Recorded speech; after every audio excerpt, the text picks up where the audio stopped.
Just a short clip of Tim Pool and his pals talking about a lot of the same topics I have been talking with AI. And all their comments were filled with ha ha ha ha, unfollowed, you're a loser, you're nasty, you're a loser. These people would never do it again. They'd be like, no way, man. 100% agree with you on the culture. So they're talking about the prospect of shaming, you know, actively, consciously sort of shaming men who pay for OnlyFans as a deterrent. Implications, and there being shame, and there being an incentivization towards the nuclear family and towards people being virtuous. However, when I do look at the industry of porn, when you look at it holistically and you sort of zoom out on it, this is the reason for so much human trafficking in the world. It's the reason why CP is made. And if you're looking at purely from a utilitarian point of view, the damage is unbelievable with this industry. So, well, look, I'm obviously not as conservative as this guy, but I don't really watch a lot of porn, and I certainly wouldn't be gullible enough to pay for a parasocial relationship with an OnlyFans lady. I mean, that's like prostitution with public shame when you don't actually get the sex in the end. But I mean, I agree with him. I think that I think the argument that marijuana isn't a gateway drug, for example, to other drugs and other behavior is absolutely, obviously, easily falsifiable.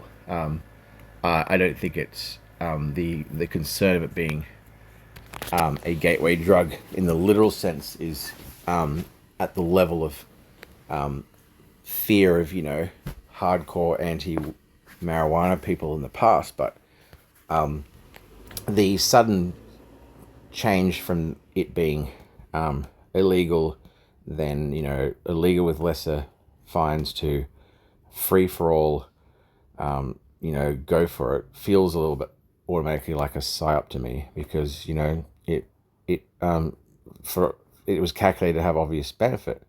Porn is the same thing. Porn is a gateway to degeneracy, blowing out those dopamine circuits, perversions, and progressive culture's always saying, "Oh, don't kink shame, man."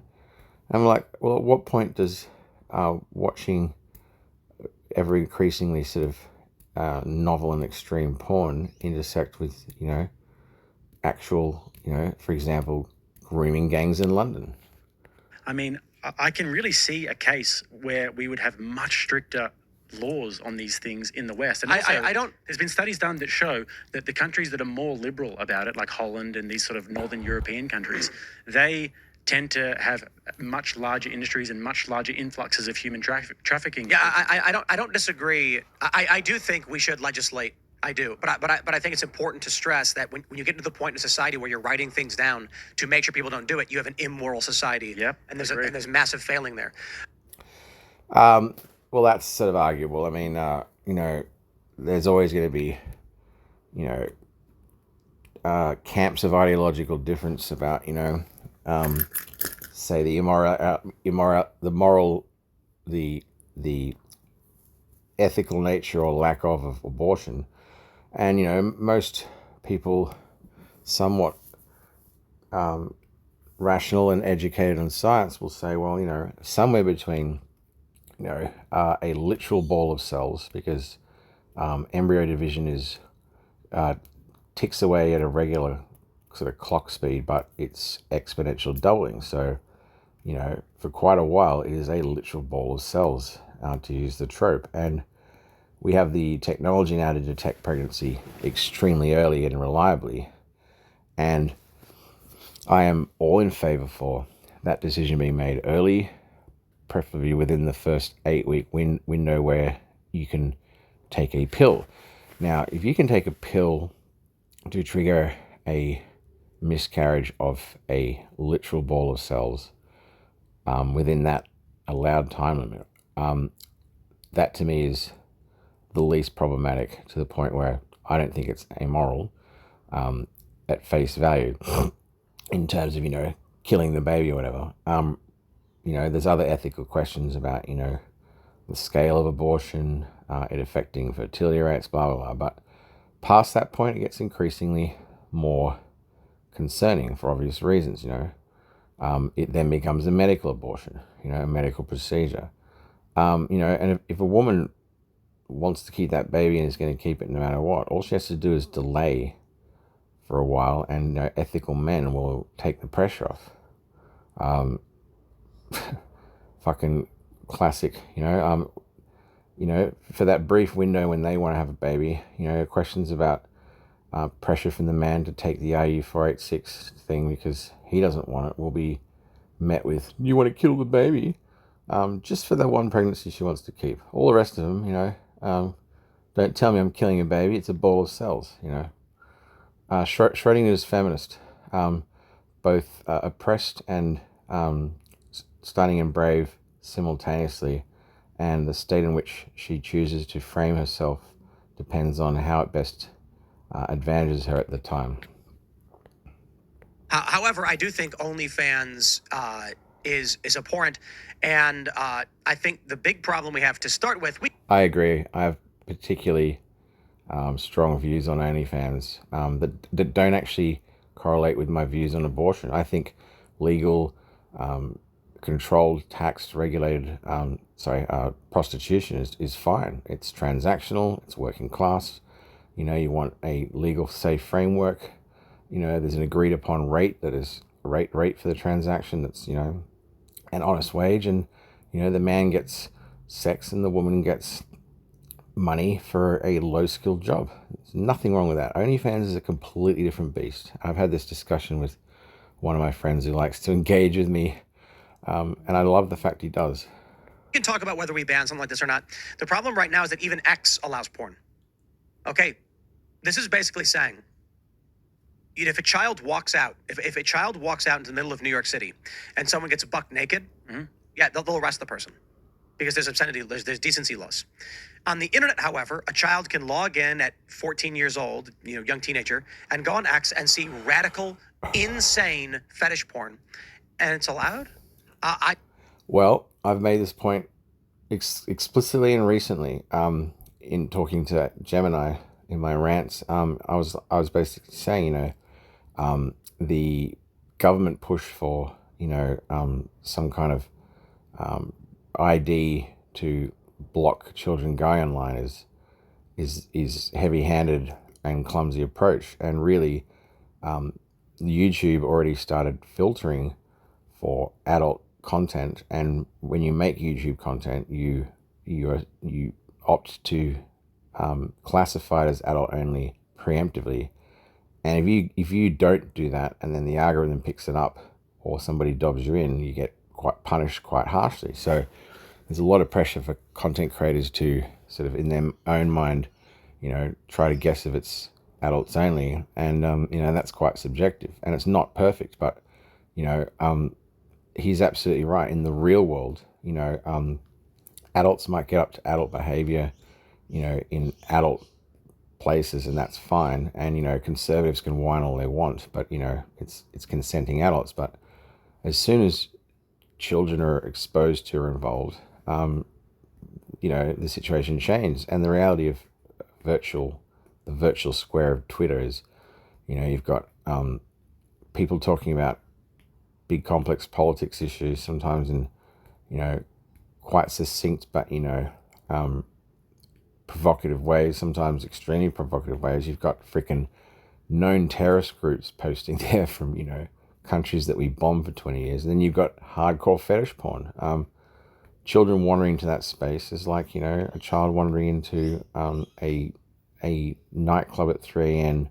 with a fetish theme, a gay night with a whole lot of drugs being taken, and everybody going, what the hell are you doing here? But a child can go on Twitter and be invisible. You don't know they're there. That's kind of the problem.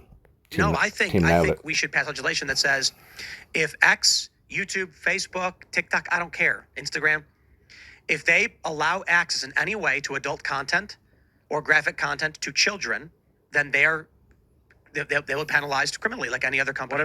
What about Pornhub then? Because Pornhub has had many different instances in the past where they've had children who have been on there for weeks. Yep. CP, And- it's and- got millions of views and millions of impressions. And they should be criminally penalized I for agree. that. And they've already had numerous states enact ID requirements where Pornhub's been like, oh, why are they making us require IDs? Because the adult bookstore down the street doesn't let kids in, and neither should you. Yep. I was going to follow up in like the real world. Well, yeah, I mean, you know, presumably, aside from, you know, people's guilt and shame about what they're into, if it's weird, you know, nobody really cares, you know, if you start using VPNs and being paranoid about that, people are going to assume that you're, you know, into weird enough shit that you could be fucking a kiddie porn peddler, because there's a lot of them out there. So, you know, just go on the Pornhub, you know, in incognito, clear your history, watch your porn, have a wank, and just, you know, accept that there needs to be ID checks, because, you know, you don't want fucking kids wandering on Pornhub, and you don't want, you know, child porn to appear on Pornhub. And if it does, well, there should be strict threats of punitive punishment on Pornhub and the people involved, etc. There should be active employees going through with algorithms trying to pick up child porn or extreme content that's, you know, pushing the limits even of X-rated acceptability, like animated snuff or whatever the fuck, I don't know. And you know, in some weird, pragmatic, icky way, I'm actually far more comfortable with weirdos watching extreme porn that is animated, because, you know, it doesn't involve, you know, physical harm and stress on the bodies of actual flesh and blood women, you know, young teenagers doing, you know, borderline, you know, violent acts sometimes, you know, and filming it on the internet. If it's a cartoon, the problem with cartoons is the level of sort of tolerance for extremity is a lot higher. But, you know, I hate to say this, and if somebody tries to misconstrue this, just eat a dick, I don't care. It is still objectively better for animated CP to exist out there than, you know, real CP by every metric. You know, it doesn't mean we should tolerate it, but, you know, then the punishment can't be the same. In fact, it's not in law. This has been hashed out by free speech people in America to do with, you know, making pornography parodies of The Simpsons. Somebody tried to claim that's CP, and they said no, it's satire and it's animated, it doesn't qualify, and, you know, and actually won the argument and legally, and, you know, you can still talk about this. Famously, this exact topic was talked spontaneously at length by the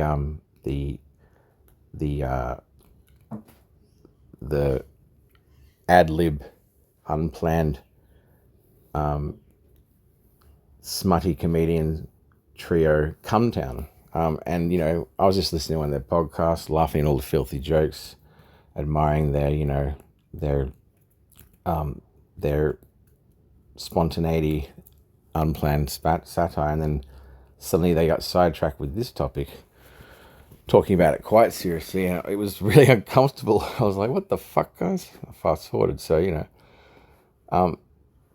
know, you have to be very careful how you talk about this, and some people, as soon as you bring up nuance, they just go, found the pedo, you know, and in these people's minds, there's no in between a child and an adult, you know, and if you're on the child side of it, you're a pedo one-dimensionally, and you go in the wood chipper, and just shy of the other side, young women are now adults, and all the corruption of the world and all the freedoms to go and do OnlyFans and make porn is protected by, First Amendment, freedom of speech and whatever.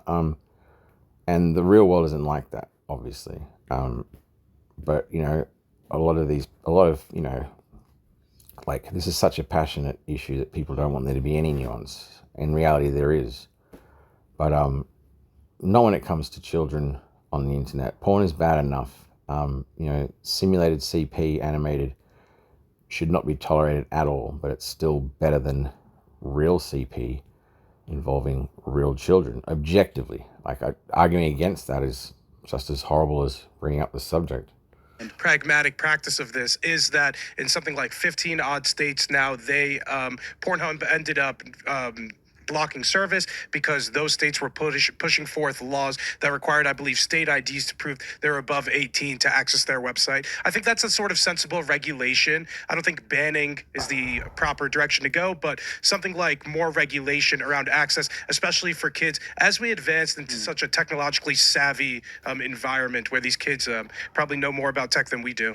Thanks for checking out this clip from Timcast IRL. And yeah, I mean, that entire discussion, I align fairly closely with. I'm talking Tim's language, Tim's talking my language. He's a millionaire and I'm just some dude killing time and,